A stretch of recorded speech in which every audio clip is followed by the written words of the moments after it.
Morning dreamers. तो मैं biotechnology आपको बता रहा था, तो मैंने कहाँ तक बता दिया था, मैंने बताया था आपको पॉलिंड्रोमिक सीक्वेंस, कहाँ तक बताया था, पॉलिंड्रोमिक सीक्वेंस। फिर मैंने बता दिया था आपको रिकॉम्बिनेंट डीएनए बनता कैसे, ठीक। जो पॉलिंड्रोमिक सीक्वेंस था मैंने बताया था मलयालम वर्ड। तो फिर मैंने बताया था दोनों फॉरवर्ड और बैकवर्ड डायरेक्शन में ग्रुप ऑफ न्यूक्लियोटाइड ऐसे होते हैं कि दोनों का फॉरवर्ड और बैकवर्ड डायरेक्शन में का सेम वर्ड फॉर्म हो, उसे क्या बोलते हैं, पॉलिंड्रोमिक सीक्वेंस। और आपको बताया भी था किस हिसाब से काटते हैं वो, और दोनों मिलेंगे, उससे क्या बना लेंगे, रिकॉम्बिनेंट डीएनए। वो समझाने के लिए होता क्या, अब हम वो रेस्ट्रिक्शन एंडोन्यूक्लियस के बारे में देख रहे थे, तो वो डीएनए को कट करते हैं, सही। अब हम इसके बाद जो प्रोसेस देखेंगे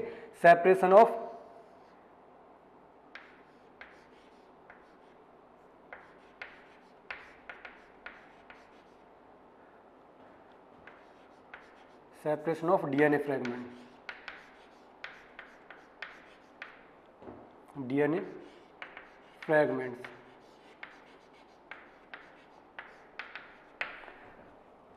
ये हमको देखना है, सही। सेपरेशन ऑफ डीएनए फ्रेगमेंट, उसका आगे लग सकते हैं आइसोलेशन एंड सेपरेशन, ऐसे लिख सकते हो, isolation and separation of DNA fragment, ये देखना हमको। तो मैंने बताया जैसे ये है कि बहुत ये डीएनए है, कॉइल्ड होता है, आपने पढ़ा है क्लास 11th में डीएनए के बारे में। तो यहाँ पर मैंने बताया जो पार्टिकुलर एंजाइम से इको आर आई है, सही, इस तरीके से बताया, इको आर फर्स्ट बोलते हैं आर आई में, सही। मैंने बताया था कि जी इन सबका मीनिंग भी बताया था कल आपको, ये क्या क्या होता है, ये वो आपको ध्यान रखना है, सबसे मेन चीज़ वो आपको ध्यान रखना है।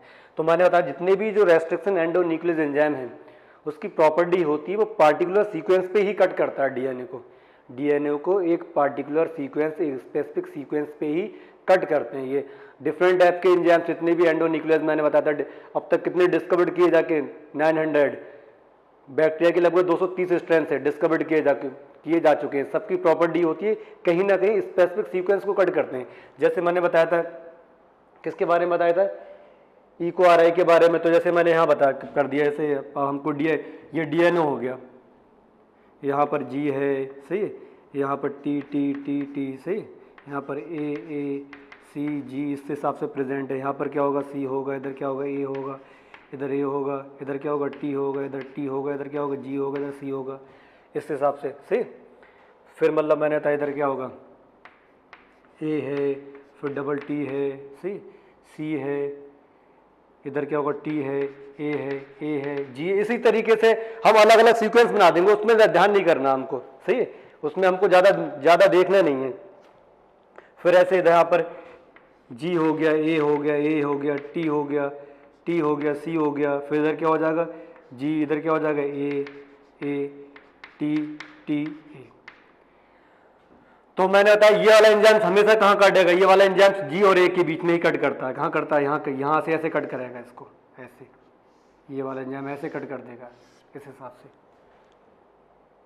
तो अब इधर बाकी सीक्वेंस कुछ भी हो गए, सी हो गए, सही, जी ऐसे, फिर एक मतलब ए टी लिख दिया, जी लिख दिया, कुछ भी सीक्वेंस, फिर पार्टिकुलर इसी की तरह यहाँ नीचे सीक्वेंस होंगे।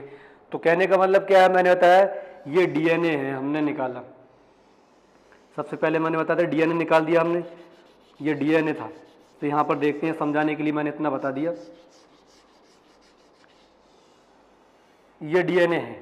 अब डीएनए में से हमको क्या करना है, ये देख लेते हैं, ये डीएनए के इतना जो पार्ट है, ये वाला ही, सही, इतना पार्ट है, या मतलब कोई सा पार्ट सही, वो हमारा क्या मेन जीन है, वो क्या है, मेन जीन है जो हमको निकालना है। तो सबसे पहले तो हम डीएनए को निकालेंगे। डीएनए पे बहुत सारे जीन प्रेजेंट होते हैं, मैंने बताया था हैप्लॉइड साइड ऑफ क्रोमोसोम, सही, gene number of gene present in haploid side of chromosome is called genome.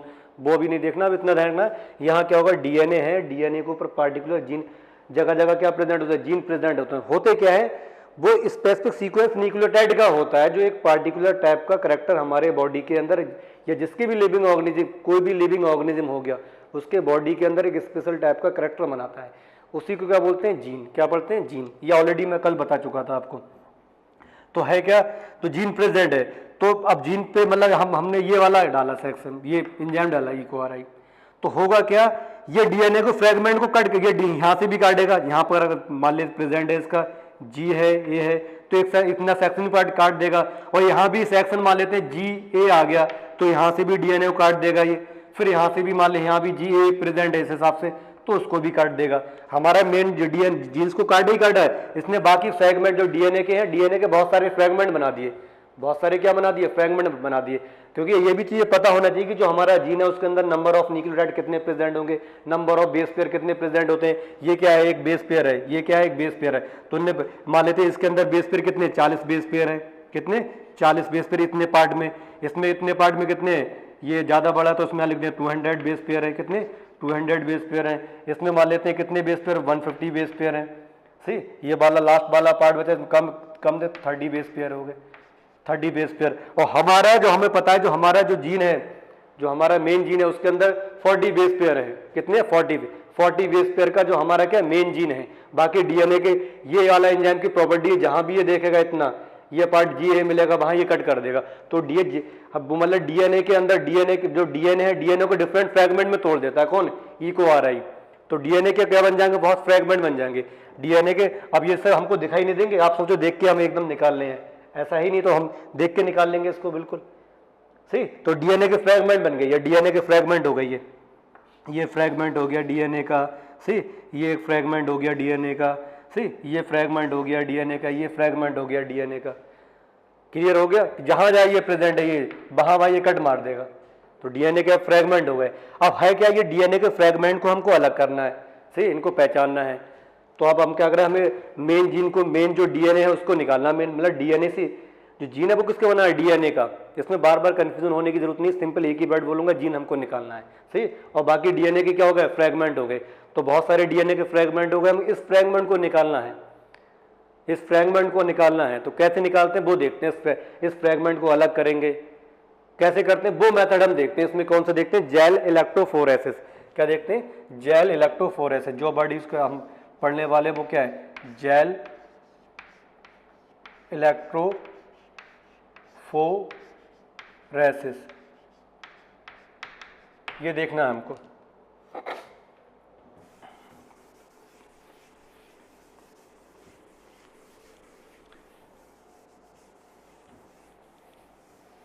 Gel electrophoresis का मतलब क्या होता है, एक तो migration of charge particle.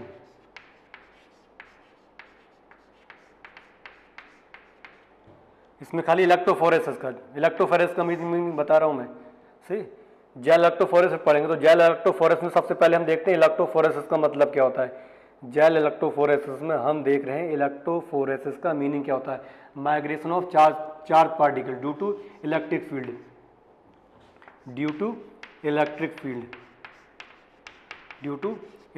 Field, is called as electrophoresis. ये क्या बोलेंगे, इलेक्ट्रोफोरेसिस। अब देखते हैं हम जेल इलेक्ट्रोफोरेसिस के बारे में। इलेक्ट्रोफोरेसिस का मतलब migration of charge particle due to electric field, is called as electrophoresis. हमको क्या, हमें DNA के बहुत सारे फ्रेगमेंट मिल गए। अब उस DNA के फ्रेगमेंट से हमारा जो मेन फ्रेगमेंट है हमको वो देखना है। हमें पता है ना इतने बेस पेयर का फ्रेगमेंट होता है, इंसुलिन बनाने वाला जिन इतने बेस पेयर का है, तो हमें क्या उतने बेस पेयर का फ्रेगमेंट ही अलग निकालना है सबसे। उस फ्रेगमेंट, उस वाले मेन फ्रेगमेंट को, जो DNA का मेन फ्रेगमेंट है, जैसे हम जीन बोल रहे हैं अपने डिजायर्ड जीन है, उसको निकालना उस सारे फ्रेगमेंट से। क्योंकि एंडोन्यूक्लियस एंजाइम में बहुत सारे फ्रेगमेंट कर दिए हैं उसके, तो हमें क्या करना, एक फ्रेगमेंट निकालना जो हमारे लिए क्या मेन है, डिजायर्ड है। उसको कैसे निकालते हैं वो इस मेथड के द्वारा हम देखते हैं। उस मेथड का नाम क्या है, इलेक्ट्रोफोरेसिस। और पूरा क्या बोलते हैं, जेल इलेक्ट्रोफोरेसिस। क्यों बोलते हैं अभी देखते हैं इसको। अब जेल इलेक्ट्रोफोरेसिस क्या मशीन, एक मशीन है ये, इस हिसाब से।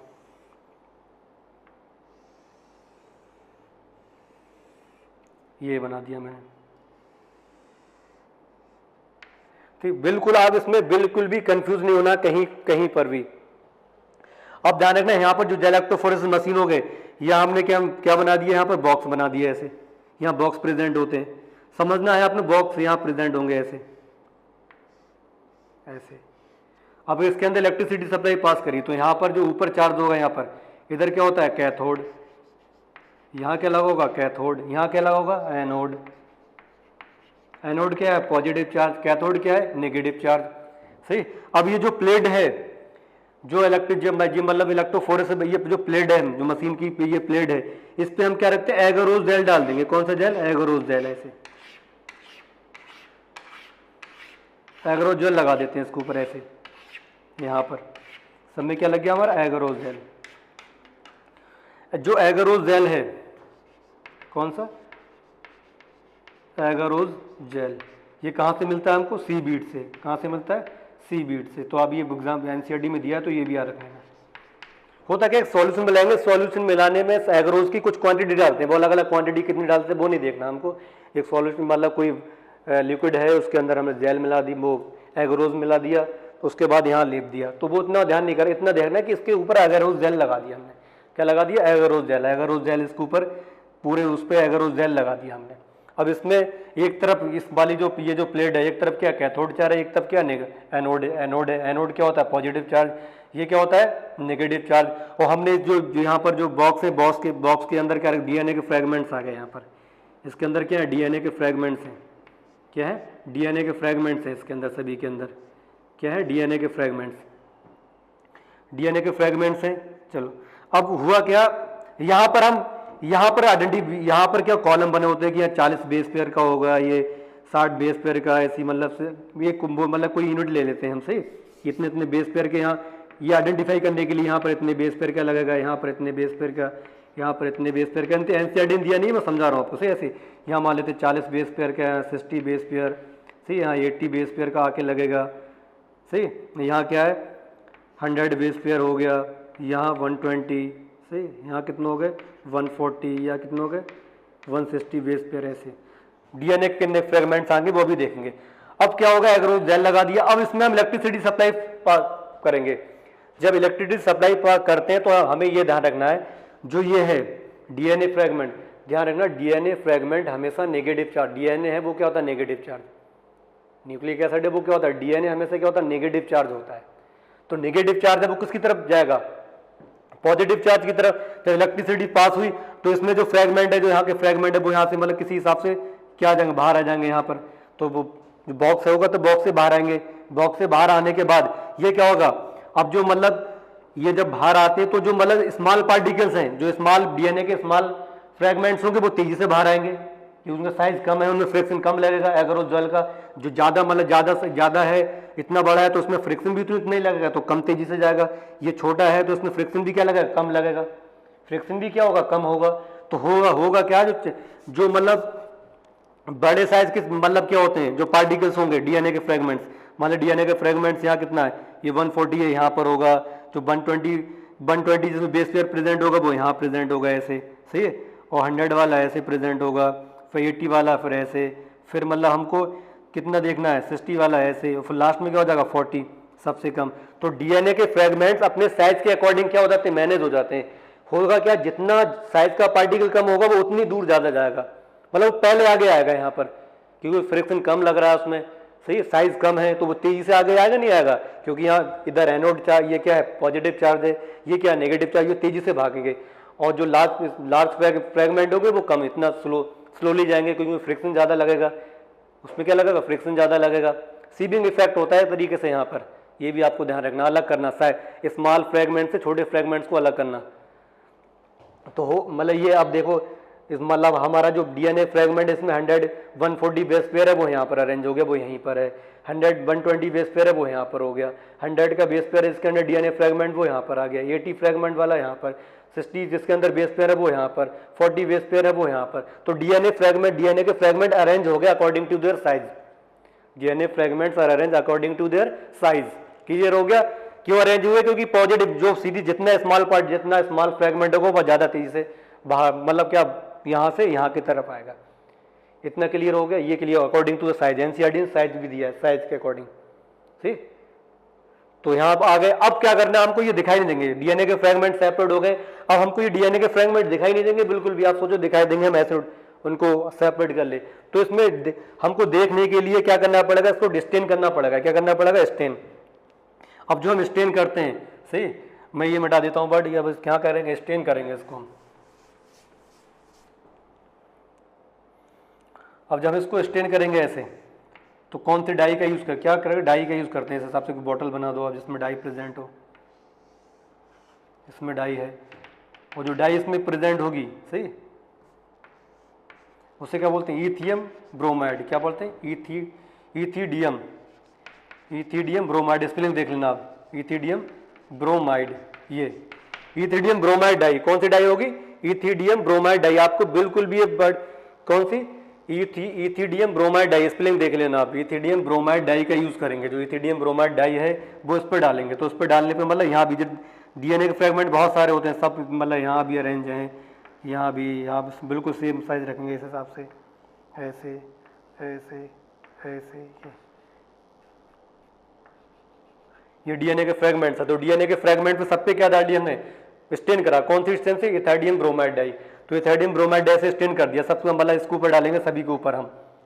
कौन सी डाई? Ethidium bromide dye. अब क्या हो जाएगा? तब भी ये हमको दिखाई नहीं देते हैं, ब्रोमाइड डाई डालने के बाद भी दिखाई नहीं देते। अब इस प्लेट को उठा के हम किस प्लेट को हम रखेंगे? रेज में। कौन सी रेज में? यूवी रेज में। यूवी रेज, ये यूवी रेज है। इसके ऊपर क्या करेंगे? आके यूवी रेज, क्या करेंगे? UV rays. अब इसको हम इस प्लेट को ऐसे रखेंगे, इस पे आके क्या करेंगे? UV rays. जब यूवी रेज इस पे गिरती हैं, यूवी रेज जब इस पे गिरेंगी, जब इस पे फॉल आउट होंगे यूवी रेज में रखेंगे, तब क्या होते हैं? जो मतलब ये डीएनए के फ्रेगमेंट्स है, उस टाइम हमको दिखाई देते हैं ब्राइट ऑरेंज कलर्ड। कौन से? ब्राइट ऑरेंज कलर्ड के दिखाई देते हैं। सबसे मेन चीज यही याद रखना, under the UV rays DNA fragments look like bright orange coloured. क्या होगा? ब्राइट ऑरेंज कलर्ड के दिखाई देते हैं, ब्राइट ऑरेंज कलर्ड के हमको दिखाई देते हैं, ब्राइट ऑरेंज कलर्ड। तो ये आपको बिल्कुल मतलब इसमें कुछ भी भूलना नहीं। ब्रांच क्या हो गए? Bright orange coloured. तो क्या क्या रहेगा आपको याद रखना? सबसे पहले ध्यान रखना, ब्राइट ऑरेंज कलर्ड को हमको दिखाई देंगे। एक बार और रिपीट कर देता हूँ। हमने डीएनए के फ्रेगमेंट लिए, इस बॉक्स में रख दिए, या सेपरेशन कुछ भी होता है यहाँ, इसको अलग कर देते हैं, यहाँ रख देंगे डीएनए के फ्रेगमेंट्स। अब उन डीएनए के फ्रेगमेंट्स को हमको अलग अलग करना है। डीएनए के फ्रेगमेंट्स को क्या अलग अलग करना है? तो एक तरफ क्या होगा? नेगेटिव चार्ज होगा, एक तरफ पॉजिटिव चार्ज होगा। जैसी इलेक्ट्रिसिटी पास होगी तो हो गया डीएनए के फ्रेगमेंट्स एनोड की तरफ मूव करेंगे, क्योंकि डीएनए के फ्रेगमेंट क्या होते हैं? Negative charge. ये क्या है? Positive charge. तो जो स्मॉल साइज के फ्रेगमेंट है वो आगे आ जाएंगे, सही आगे आ जाएंगे, सीधी सी बात, फ्रैक्शन कम लगेगा। और ऊपर की तरफ क्या रह जाएंगे? Large fragment. तो हमको वो फ्रेगमेंट देखना है कि हमको पहचानना है कि हमारा फ्रेगमेंट है, जो हमारा डीएनए है, उसके अंदर इतने बेस पेयर प्रेजेंट होना चाहिए। वो हमारा क्या? डिजायर्ड जीन है। तो हम देखेंगे कहाँ हमारा जो इससे नीचे भी होंगे, 20 भी होंगे, सही ऐसे नहीं, 20 भी होंगे base pair, 5 base pair, 6 base pair भी होंगे। तो हमको देखना है कि 40 वाला हमारा डिजायर्ड है, या मान लेते हैं 100 वाला डिजायर्ड है। जो भी हमको डिजायर्ड है कि जो इसके बराबर में, इसके सामने जो है, जो डीएनए का फ्रेगमेंट प्रेजेंट है, वो हमारा क्या? डिजायर्ड है। हमको ये चीज ऑलरेडी नोन है कि हमारे डिजायर्ड जीन के अंदर इतने फ्रेगमेंट, इतने बेस पेयर प्रेजेंट होते हैं, सही, ये आपको ऑलरेडी पता होता है, तब ये प्रोसेस करते हैं। तो हमको क्या करना है? ये वाला मान लेते हैं, ये वाला मेन है हमारे लिए। तो अब देखेंगे 40 बेस पेयर पे ये आके अरेंज हो गए। अब हमको दिखाई नहीं देंगे फिर भी कहाँ, मतलब ये इसके सामने किस जगह अरेंज है। अब समझो आपको सेल दिखाई नहीं देती है, सेल के अंदर साइटोप्लाज्म है, फिर मैंने बताया न्यूक्लियस है, न्यूक्लियस के अंदर डीएनए है, डीएनए के फ्रेगमेंट है, कितना कॉम्प्लिकेटेड प्रोसेस होता होगा, सही, कितना कॉम्प्लिकेटेड प्रोसेस होता होगा। तो ये फिर भी दिखाई नहीं देंगे। तो इसके ऊपर हम डाई करेंगे, इसको ethidium bromide dye, ethidium bromide dye से किसको क्या करेंगे? स्टेन करेंगे, तब भी दिखाई नहीं देंगे। फिर इसको यूवी रेज के सामने लेके आएंगे। तो यूवी रेज में क्या होता है? ये सारे के सारे कैसे दिखाई देते हैं? Bright orange coloured. क्या दिखाई देते हैं? Bright orange coloured. अब हम ब्राइट ऑरेंज कलर्ड में देखने के बाद देखते हैं, यहाँ पर ये हमारा ब्राइट ऑरेंज कलर्ड के सारे दिखा रहे हैं। हमारा डीएनए, डिजायर्ड डीएनए क्या है? ये है। अब इसको निकाल लेंगे, जो डिजायर्ड डीएनए है ये वाला, इसको क्या कर लेंगे? सेपरेट कर लेंगे। इसको पढ़ते हैं इल्यूशन। क्या पढ़ते हैं? इल्यूशन। ये सब मेन याद रखना, evolution. Separation of DNA fragment, separation of desired DNA fragment, separation of desired DNA fragment, desired gene from the plate directly, from the plate directly, ऐसे करके डायरेक्टली किसी इंस्ट्रूमेंट के द्वारा यहां निकाल दिया डायरेक्टली, इसका इल्यूशन। उसे क्या बोलते हैं? इल्यूशन। इतना दिया है एनसीईआरटी में। उसे क्या बोलते हैं? इल्यूशन बोलते हैं। क्या बोलते हैं? इल्यूशन बोलते हैं। इतना क्लियर हो गया? इसे क्या पढ़ेंगे? Evolution. Separation of desired gene from nitrocellulose, from, ये कौन सी प्लेट है? फ्रॉम क्या है? ये क्या है?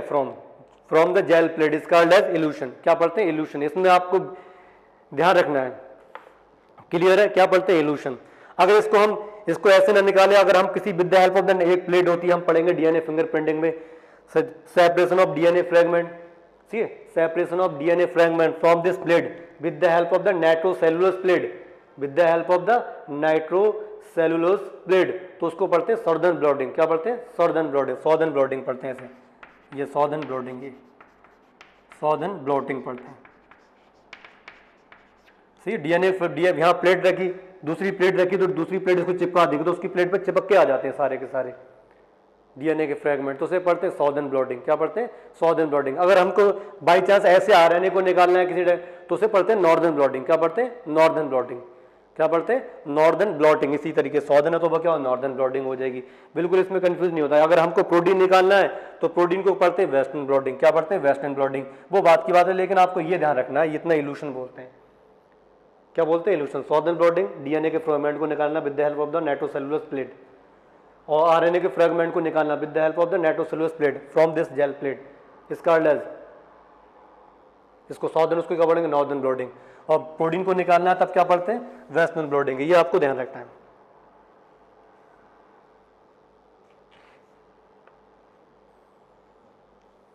कितना क्लियर हो गया? ये आपको देखना है। इसमें जब इल्यूशन वर्ड ये आता है, इल्यूशन वर्ड क्या होता है ये आप एनसीईआरटी के अकॉर्डिंग मैंने बता दिया, आप भी देखना रखना।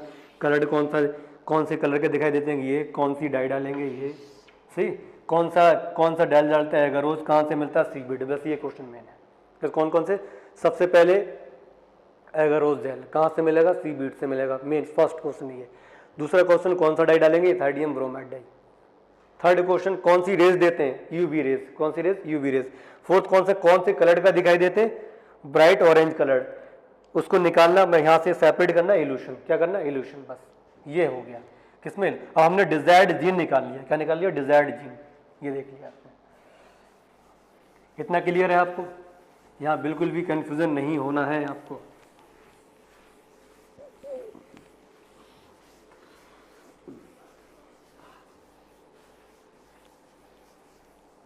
ये यहाँ देख लिया आप, सही। अब देखते हैं जो हमने डिजायर्ड जीन निकाला है, एनसीईआरटी ने ये स्टेप बाद में दिया जो मैं आपको बताने वाला हूँ, पॉलीमरेज चेन रिएक्शन। क्या पढ़ते हैं? पीसीआर।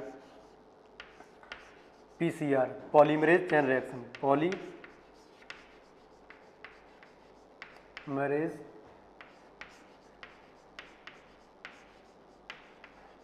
Chain reaction. ये स्टेप बाद में दिया एनसीईआरटी ने, लेकिन सही समझा उस स्टेप बाद में, सारे स्टेप दोबारा समझाए तो बाद में एक्सप्लेन कर दिया, यहाँ एक्सप्लेन नहीं करा है। सिस्टमेटिक वे में बता रहा हूँ तो यहीं पर एक्सप्लेन करेंगे इसको, तो इसकी जरूरत है तब। अब क्या है, हमने डीएनए का फ्रेगमेंट ये वाला, ये डिजायर्ड हमारा, ये डिजायर्ड डीएनए है, ये डिजायर्ड जीन है ये। अब इसको हमें मतलब ये हमारा डिजायर्ड जीन निकाल लिया हमने, तो होगा क्या? डिजायर्ड जीन इतनी मुश्किल के बाद, मतलब इतनी प्रोसेस करने के बाद तो हमने डिजायर्ड जीन निकाला है। तो ये हमारा डिजायर्ड जीन खराब ना हो जाए तो उसकी बहुत सारी कॉपी बना लेंगे हम, बहुत सारी क्या कर लेंगे? कॉपी बना लेंगे। कॉपी करने के बाद फिर हम इसको ट्रांसफर करेंगे प्लाज्मिड में, हम देखते हैं बाद में। तो हो गया इसकी बहुत सारी copy banana, amplification of the desired gene. यह क्या होगा? एम्प्लीफिकेशन। एम्प्लीफिकेशन का मतलब होता है एम्प्लीफिकेशन, मतलब वो उसका नंबर बढ़ाना। Amplification of desired gene, desired gene,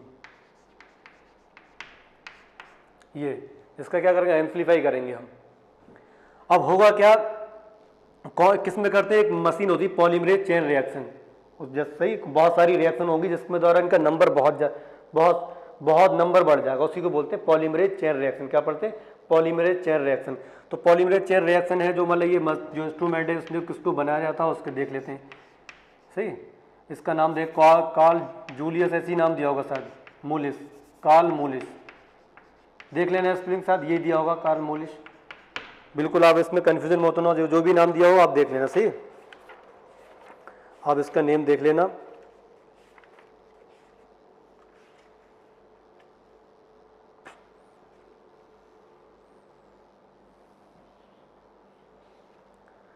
सही, कैरी मूलिस दिया है सर, कैरी मूलिस ये। अब देखते हैं प्रोसेस होता है क्या है, वो जो आप नेम देख लोगे बुक में दिया है। ये पॉलीमरेज चेन रिएक्शन होती कैसे, वो स्टेप हमको ध्यान रखना है, सही। उनका नंबर, डीएनए का जो डीएनए फ्रेगमेंट है, जो डिजायर्ड डीएनए है, उसका नंबर हम कैसे बढ़ाते हैं, उसका नंबर हम कैसे बढ़ाते हैं वो देखते हैं। तो ये मतलब कितने स्टेप्स में कंप्लीट होती है, वो स्टेप्स हमको मेन देखना है, सही। ये तो आप समझ गए, किसने बनाई है वो भी देख लेंगे, आपको नेम याद होना चाहिए। अब इस रिएक्शन में पॉलीमरेज चेन रिएक्शन होती कैसे है, कितने इसमें स्टेप्स होते हैं वो देखते हैं सबसे, सही है। सबसे पहले देखते हैं इसमें कौन सा स्टेप हो, डेनेचुरेशन। क्या होता है, डेनेचुरेशन, डेनेचुरेशन, स्पेलिंग देख लेना आप। दूसरा होता है एनीलिंग। क्या होता है, एनीलिंग, इसकी स्पेलिंग देख लेना। फिर क्या होता है, एक्सटेंशन। क्या होता है, एक्सटेंशन। ये स्टेप्स देखना आपको, इसमें बिल्कुल भी कंफ्यूज नहीं होना। ये हमको स्टेप्स देखना है कौन कौन से स्टेप्स होंगे। क्लियर हो गया आपको ये? चलो अब स्टार्ट करते हैं। डेनेचुरेशन, डेनेचुरेशन, एनीलिंग और एक्सटेंशन, ये देख लिया। सबसे पहले हम देखेंगे डेनेचुरेशन। ये आपका क्या है, डिजायर्ड डीएनए है। ये ऐसे बना देता हूं मैं। एक तरफ 5 एंड होता है, एक तरफ क्या होगा 3 डैश। इधर 3 डैश होगा, इधर 5 डैश होगा। ये आप ऑलरेडी पढ़ चुके हो क्यों होता है, वो बताने की जरूरत नहीं है। इतना क्लियर हो गया। अब हमको ये डिजायर्ड जीन है, तो अब देखो डिजायर्ड जीन में डेनेचुरेशन में क्या होगा।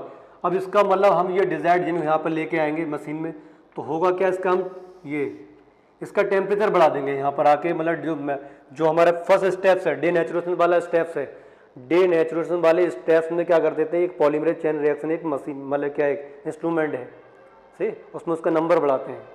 तो होगा क्या, अब जो हमारा ये है, जो डीएनए को उसमें हमने रखा, तो उसमें क्या टेम्परेचर बढ़ा देंगे। कितना कर देंगे 90 से लेके 95 डिग्री सेल्सियस, इतना टेम्परेचर कर देंगे इस स्टेप में, डेनेचुरेशन में।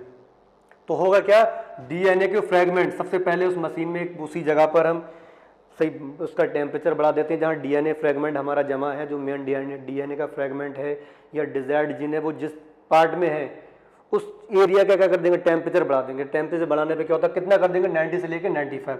तो होगा क्या, ये डीएनए के दोनों फ्रेगमेंट, ये डीएनए के जो दोनों फ्रेगमेंट है, ये डीएनए के दोनों फ्रेगमेंट अलग अलग हो जाते हैं। ये 5 डैश है, ये 3 डैश है, ये 3 डैश है, ये क्या है 5 डैश।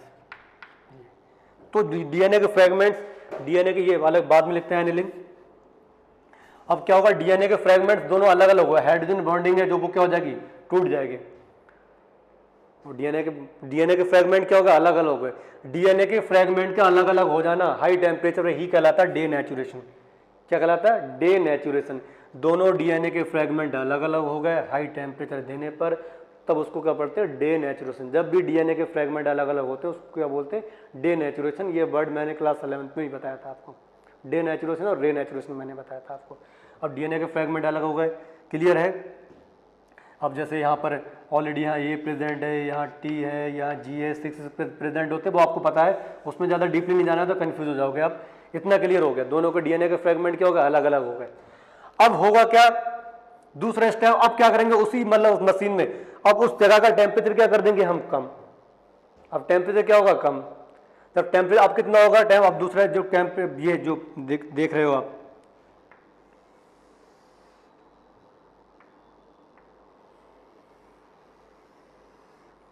एक तरफ क्या है 5 डैश, एक तरफ क्या है 3 डैश, एक तरफ 3 डैश, एक तरफ क्या है 5 डैश। अब टेम्परेचर कम करेंगे, सही, और यहाँ पे कितने करेंगे 40 से लगभग 60, आप देख लेना बुक में जो दिया 40 से लेके 60 इतना टेम्परेचर कर देंगे। तो होगा क्या, अब क्या होगा इसमें, मतलब क्या होगा, प्राइमर आके जोड़ेगा। जो नया डीएनए बनता है, एक चीज ध्यान रखना, जो भी नया डीएनए बनता है वो हमेशा बनता है किसमें, 3, जो पेरेंटल स्ट्रैंड होगा उसका कौन सा होगा 3 डैश, और जो नया डीएनए बनना है उसका कौन सा होगा 5 डैश। कौन सा होगा 5 डैश। तो यहाँ पर आके प्राइमर आके जुड़ जाएगा, ऐसे नया न्यूक्लियोटाइड आके जुड़ गया। जैसे मान लीजिए यहाँ पर टी है, यहाँ टी है, तो क्या जुड़ जाएगा ए, क्या जुड़ जाएगा ए। तो यहाँ पर क्या प्राइमर आके जुड़ जाएगा, ऐसे बोलते हैं आरएनए प्राइमर। इसका कौन सा एड्रेस होगा 5, कौन सा होगा 5। तो सही, पहले क्या आके जोड़ेंगे, प्राइमर आके जोड़ेगा, और इस साइड में, दूसरी साइड में, इस साइड में जुड़ जाएगा। क्योंकि नया जो, हमेशा ध्यान रखना, जब मैं आपको डीएनए डुप्लीकेशन वाला वो चैप्टर भी पढ़ाऊंगा, वहाँ पर आपको पहले ही बता रहा हूँ मैं, जब वो आप आ जाओगे तब वो चैप्टर पढ़ाना है, सही। तो अभी आपको समझना है कि 3 डैश हमेशा जो नया स्ट्रैंड बनता है, जो नया डीएनए बनेगा वो हमेशा डायरेक्शन में बनता है 5 से 3 डायरेक्शन में। और पेरेंटर का कौन सा स्ट्रैंड होगा 3 स्ट्रैंड। जो नया डीएनए हमेशा 5, उसकी डायरेक्शन होती है 5 से 3, ऐसे यहाँ 3 है तो यहाँ से होगी 5 से 3। तो ये पहले प्राइमर आके जुड़ेंगे डीएनए को, डीएनए नया डीएनए बनने के लिए पहले क्या आते हैं प्राइमर, आरएनए प्राइमर आते हैं, क्या आएंगे प्राइमर आएंगे। तो प्राइमर आके जुड़ गया, है इधर आके जुड़ गया, और एक क्या जुड़ गया, यहाँ पर आके जुड़ गया ऐसे आरएनए प्राइमर, उसका डैश क्या होगा 5। इतना क्लियर हो गया, आरएनए प्राइमर आके जुड़ गया, इतना क्लियर है आपको, सही। तो यहाँ पर आके जुड़ गया। अब यहाँ पर जो आरएनए प्राइमर का आके जुड़ना कम टेम्परेचर पर ही कहलाता एनीलिंग। क्या कहलाता है, एनीलिंग, एनीलिंग, एनीलिंग। ये स्पेलिंग देख लेना, एनीलिंग। क्लियर हो गया। अब थोड़ा एनीलिंग स्टार्ट हो गई, मतलब प्राइमर आके जुड़ गए। अब होता क्या है, अब इसका टेम्परेचर थोड़ा और बढ़ा देंगे। कब कितना कर देंगे, लगभग 72 डिग्री सेल्सियस।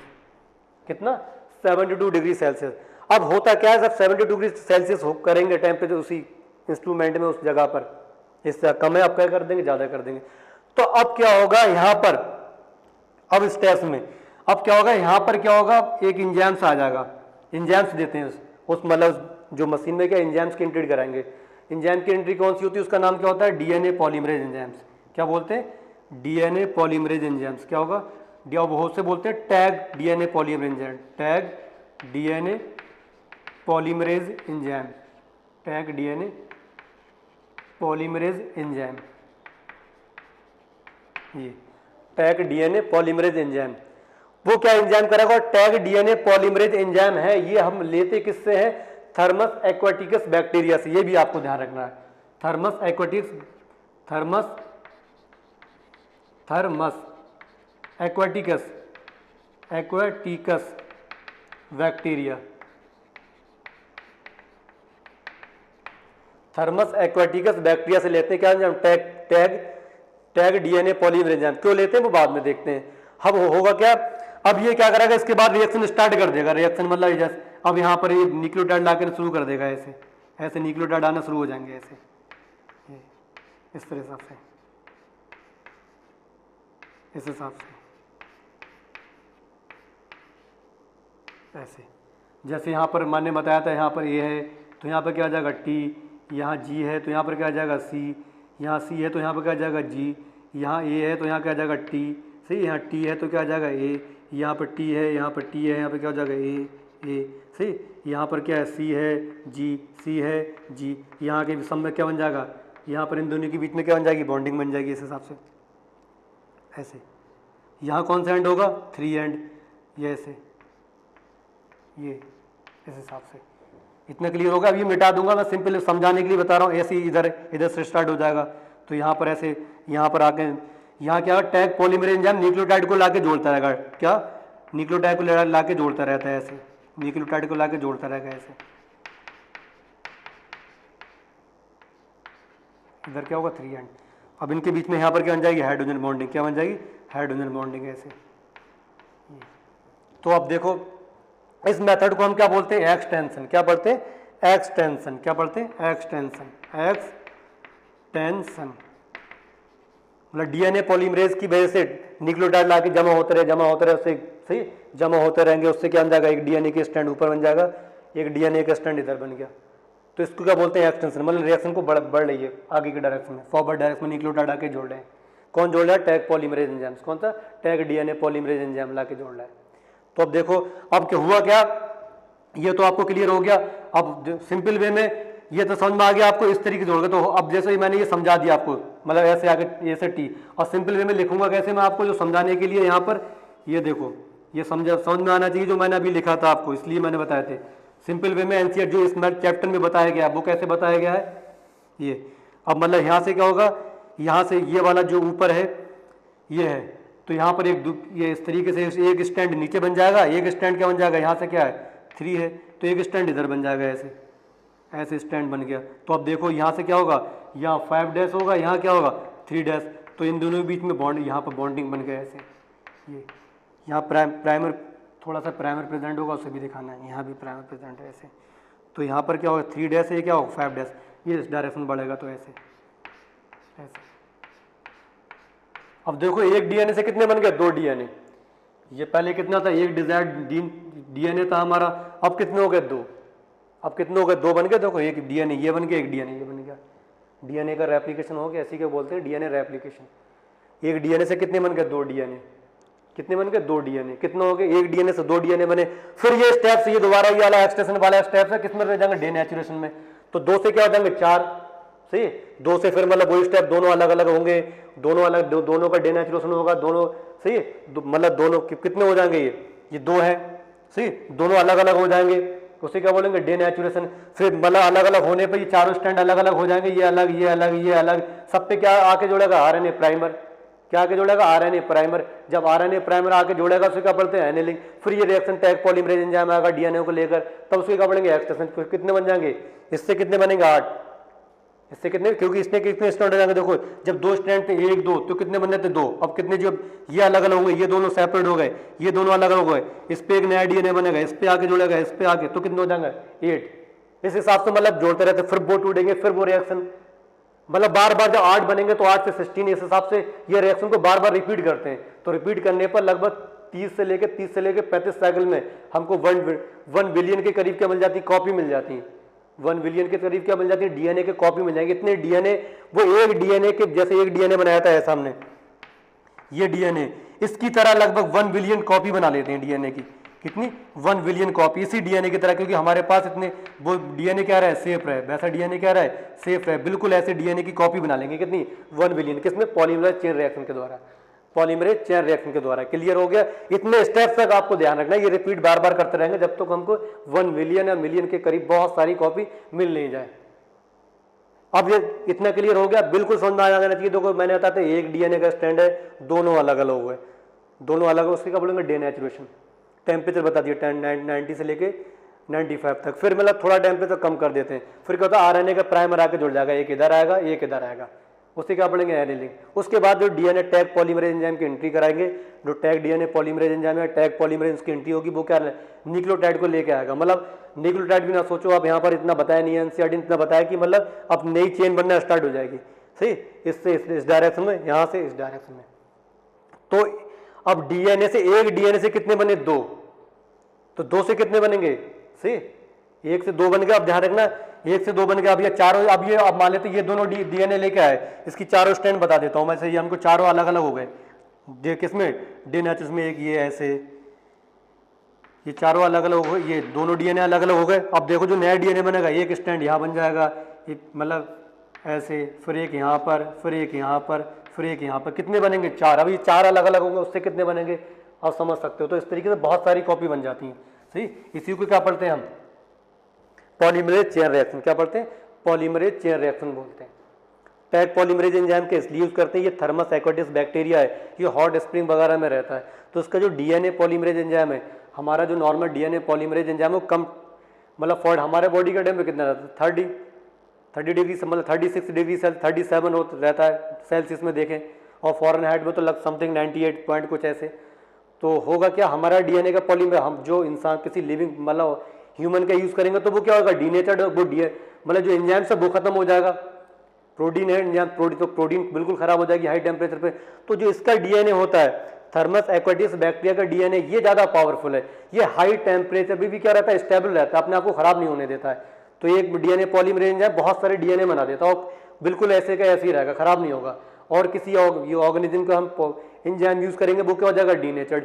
ये जो एंजाइम है डीएनए पॉली, ये मतलब हाई टेम्परेचर पे भी, मतलब 90 से लेकर 95 डिग्री टेम्परेचर पे भी क्या रहता है, सर्वाइव रहता है। लगभग 70, इस वाली रिएक्शन में इसका यूज कर रहे हैं तो कितना हो रहा है, 70 डिग्री सेल्सियस है। इस वाले में देखो तो 72 डिग्री सेल्सियस में भी ये क्या कर रहा है, अपने आप को सर्वाइव है, और रिएक्शन को भी बढ़ा रहा है, रिएक्शन को भी, मतलब क्या डीएनए के, पूरी डीएनए के ये स्टैंड बना दिया इसने, न्यूक्लियोटाइड डाला के, सही।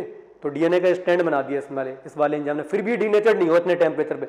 हमारे और किसी लिविंग ऑर्गेनिज्म का इतने टेम्परेचर पर सर्वाइव हो रह ही नहीं सकता, सिर्फ और सिर्फ थर्मस एक्वाटिस बैक्टीरिया का जो डीएनए, जो टैग पॉलीमरेज एंजाइम है, वही सर्वाइव रहता है। इसलिए उसी एंजाइम का यूज करते हैं एक्सटेंशन में। ये आप ध्यान रख लेना, ये हो गया, सही। ये एनसीईआरटी ने स्टेप बाद में बताया, लेकिन मैंने आपको यही बता दिया, इतना क्लियर हो गया।